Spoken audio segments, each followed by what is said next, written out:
The most recent time that I went to the UUA's General Assembly, probably about 4 years ago, I was walking down a corridor and I heard someone call my name, and there, to my delight, was my former mentor and someone I suspected was his wife, as indeed it turned out to be, but I didn't recognize her because she'd had plastic surgery done to her face. She looked grotesque. Not ugly exactly, but not exactly human. We cling to youth. The results can be pretty undignified. Despite all the evidence, we continue to strive for eternal youth and human immortality. We continue to cling to the old photographs. We continue to wish that our grown daughters were children again.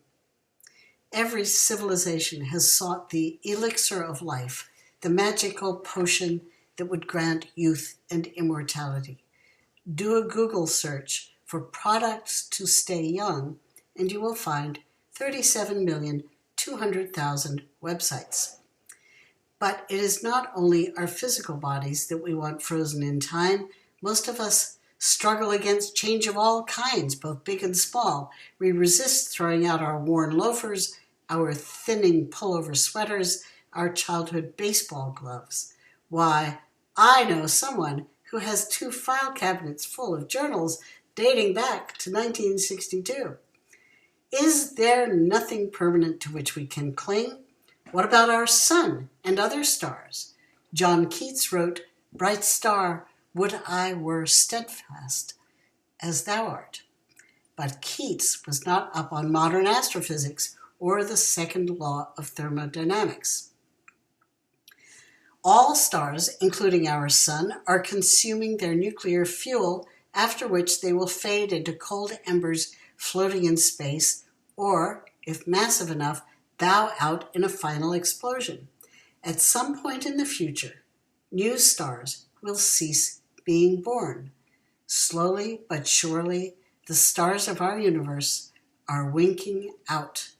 A day will come when the night sky will be totally black, and the day sky will be totally black as well. Solar systems will become planets orbiting dead stars. It's one of the profound contradictions of human existence that we long for immortality, indeed fervently believe that something must be unchanging and permanent, when all of the evidence in nature argues against us. Isn't there anything that lasts forever? As Unitarian Universalists, we are not limited to one religious creed or system when we ask these huge questions. Also, we are not limited to the findings of science. We are blessed in our liberal religious freedom to be able to learn from all sources of wisdom, including our deep inward intuition, our cellular knowing. We can learn from Buddhism. Buddhists have long been aware of the evanescent nature of the world, anicca, or impermanence, they call it. Impermanent are all component things. They arise and cease. That is their nature. They come into being and pass away. We should not attach to things in this world, say the Buddhists, because all things are temporary and will soon pass away. All suffering, say the Buddhists, all suffering arises from attachment.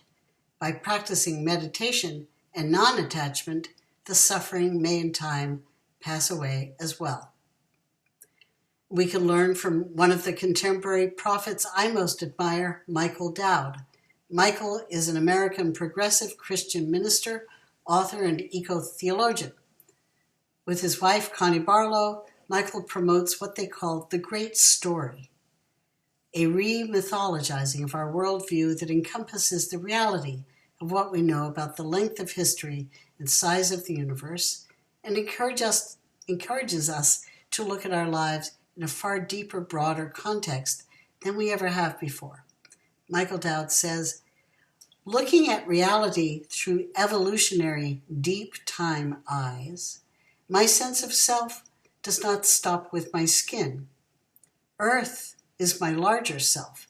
The universe is my even larger self, my great self.